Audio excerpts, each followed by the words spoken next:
서울중앙지검장과 법무부 검찰국장의 돈봉투 만찬으로 검찰개혁의 방아쇠가 당겨진 가운데 사건에 대한 수사와 인사조치가 이어지고 있습니다. 한 시민단체는 이번 사건을 경찰에 고발해 검찰과 경찰 두 기관의 수사가 함께 이루어질 가능성도 제기되고 있는데요.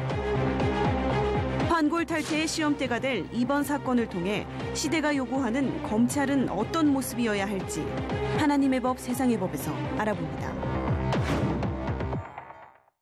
하나님의 법 세상의 법 이재만 변호사님 나오셨습니다. 변호사님 안녕하십니까? 네, 안녕하세요. 네, 그 새 정부의 검찰 개혁 의지가 강력해 보입니다. 네. 그 민정수석 그 인사 문제도 그렇고요.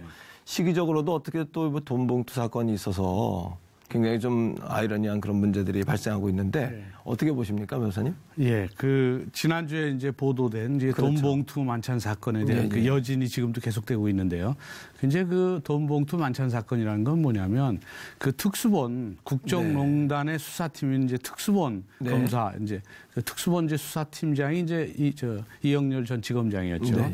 그리고 또 하나는 이제 우병우 조사를 할 때 그때 이제 검찰국 하고 이제 전화를 여러 차례 한 게 결국은 이제 드러나서 수사 그 당시 대상일 수도 있는 그런 이제 검찰국 그 검사들, 검찰국장 또 검사들하고 함께 만찬을 했고 또 만찬을 한 시기가 공교롭게도 우병우 수사가 끝난 며칠 후에 만찬을 하면서 서로가 이제 돈을 준 겁니다.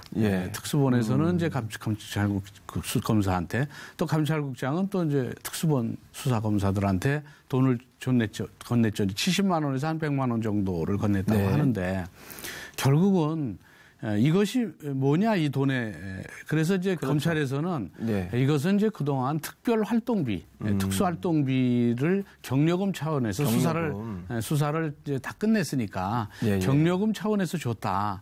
이렇게 해갖고 변명은 했지만 이제 국민들이 이 점에 대해서 의혹을 갖고 또 이 점은 실제적으로 한쪽은 수사팀이지만 한쪽은 수사 대상일 수도 있었는데 이게 끝나고 나서 이걸 줬다 그러면 이것이 과연 그 성격이 뭐냐. 그래서 결국은 이제 검찰은 그렇게 변명을 했고 관행이다. 그런데 이제 문재인 대통령이 이거에 대해서 철저히 한번 감사를 해봐라.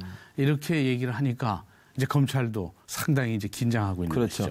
그 이제 그 돈봉투의 출처에 대한 문제도 있고요. 또 하나는 이것이 이제 혹시 김영란법에 저촉되는 것은 아니냐 이런 얘기도 있거든요. 어떻게 보십니까? 결국은 이제 그 경력금으로 줬다는 그 돈에 대해서 그 출처와 그게 정말 특수활동비였는지 그다음에 그 건넨 이유 그게 경력금이었는지 아니면 또 다른 무슨 그 이유가 있는지 그리고 이제 그 다음에 이제 출처를 본 후에 만약에 경력금이라고 한다면 이게 그동안 특수활동비를 그렇게 경력금으로 주는 관행이 있었고 그 관행에 따라서 준 건지.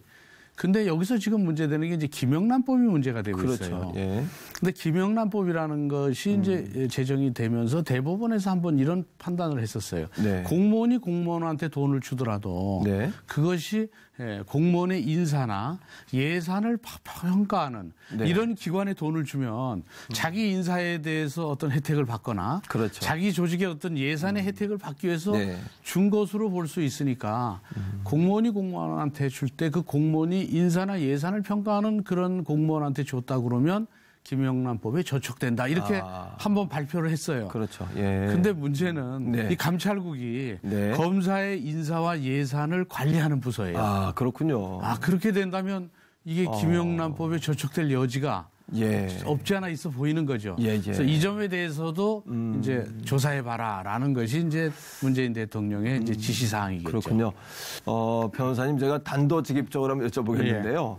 그 검찰 인사나 검찰 개혁이 이렇게 정말 필요한 겁니까? 어떻게 보십니까? 물론 이제 검찰 개혁 필요하죠.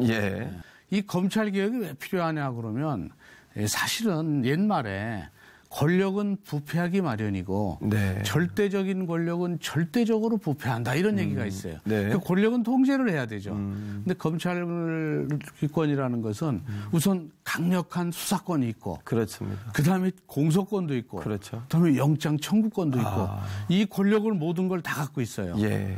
그렇기 때문에 이 강한 권력을 갖고 있을 때는 이 강한 권력을 행사하는데 국민의 신뢰를 얻으면서 행사하면 되죠. 그렇죠.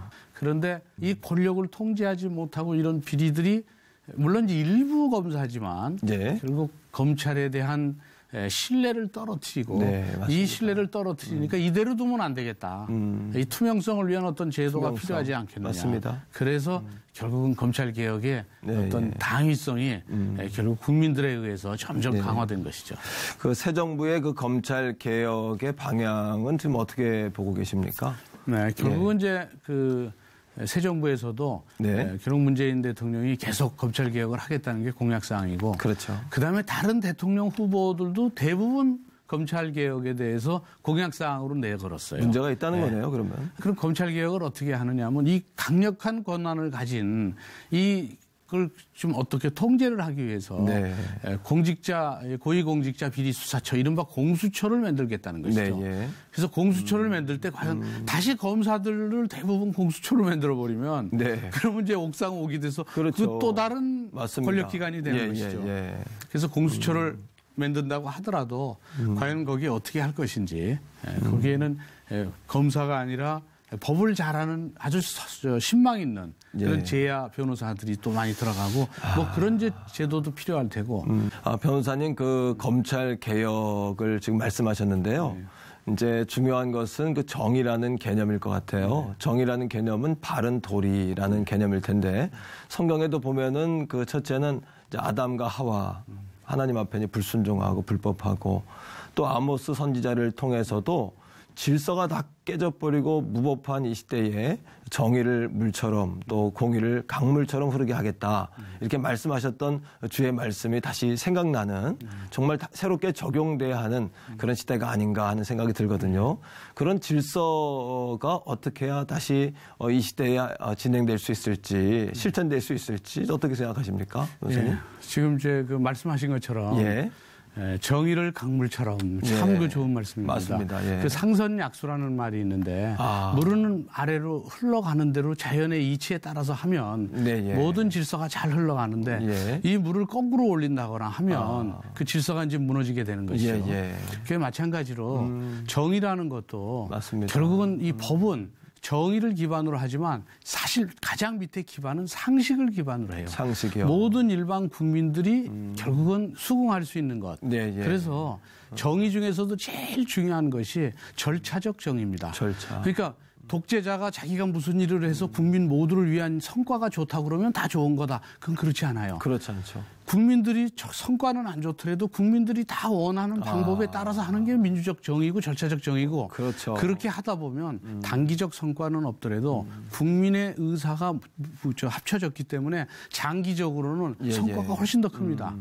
그래서 정의에서 제일 중요한 것은 상선약수란 말처럼 질서가 무너지면 안 돼요. 네. 근데 질서가 무너지지 않게 하기 위해서는 이 공직자라든지 무슨 뭐 정치인, 검찰뿐만 아니라 일반 국민도 편법이나 이런 것들 쓰지 말고 질서를 네. 지켜야 되고 예. 국민 전체의 민도가 한꺼번에 올라가면 네, 예. 자연히 또 이런 공직자들도 그 민도에 따라가게 돼 있죠. 예, 예. 그래서 질서를 지키는 것은 네, 예. 우리 모두의 그런 노력이 필요하다고 보는 것이죠. 네. 오늘 말씀을 들으면서 이제 그 검찰에도 우리 요즘에 신학에서 대두되는 것처럼 공공성 또 공정성 또 국민들의 어떤 지지 그리고 스스로 자정 능력을 키워야 되겠다. 권위의식보다는요. 섬기는 자세가 필요하지 않나 그런 생각을 해보게 됩니다. 예. 오늘 말씀 고맙습니다. 변호사님. 예, 감사합니다.